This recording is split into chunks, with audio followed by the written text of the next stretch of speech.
Hi, thank you for allowing me to present our outcomes for you today. My name is Frances McCarron, and I am the Robotic HPB Fellow at Atrium Health, Carolinas Medical Center, and I will be speaking to you about 10 years, 100 robotic major hepatectomies at our single center.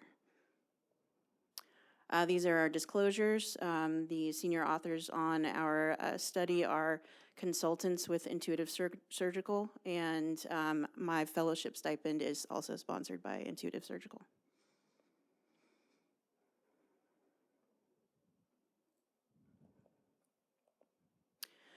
So robotics has been slowly introduced into the HPB world over the last 20 years or so.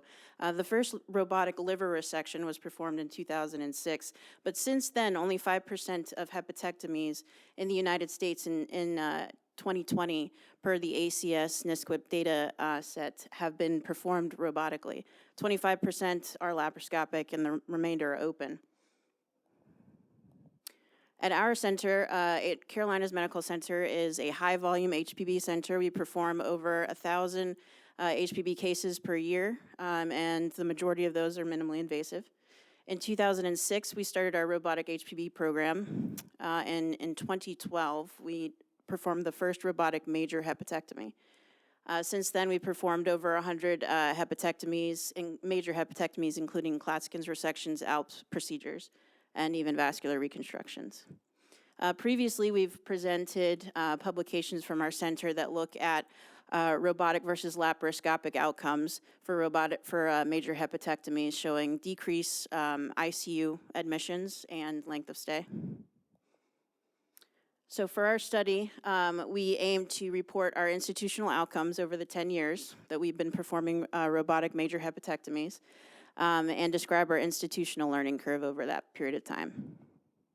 So this was a retrospective review of our HPB database from 2012 to 2022, and overall we reported our outcomes. And then we categorized patients into the first 50, which in the second 50 cases, to help describe our learning curve over 10 years. So our selection criteria, we included patients who had a robotic major hepatectomy of 3 or more segments. We also did include right posterior segmentectomies as well. And these are patients that either did or did not have biliary vascular reconstructions and had at least 90 days of follow-up.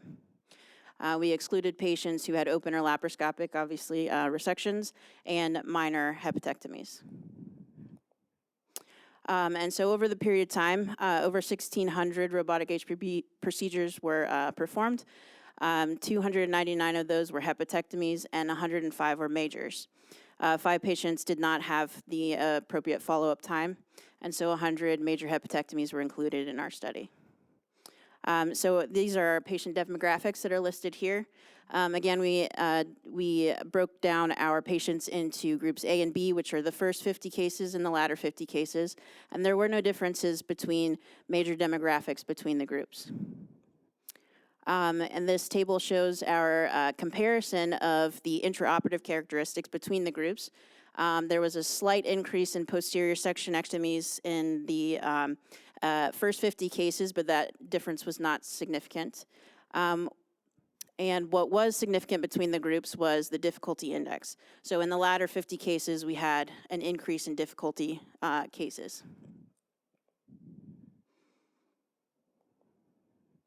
Overall, our outcomes for robotic major hepatectomies, our operative time was 259 minutes, blood loss 500 cc's, transfusion rate of 36%, conversions 8%, ICU admissions were 31%, and length of stay was 4 days. 4% were discharged to rehab, and a readmission rate of 19%.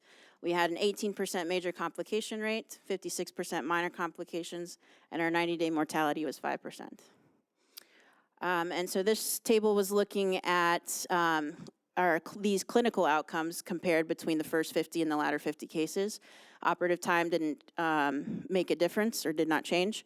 What was significant was the conversion rate decreased over time, and ICU admissions also decreased over time. This is a graph showing our learning curve that we extrapolated from this data. So early on, we had increased conversions, which is depicted by the red line, And then the blue bars are the expert level, percentage of expert level difficulty cases. So a conversion rate, increased conversion rate corresponded with expert level difficulty cases, which increased over time. By the time we got to about 50 robotic hepatectomies, we started to increase the number of difficulty cases at our center, and our conversion rate stayed low.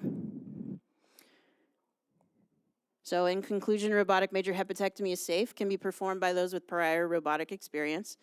Conversion rates can be used as a marker for transition through our learning curve. And after about 50 cases at our center, we saw proficiency. And then after proficiency, an increase in difficulty can be attempted.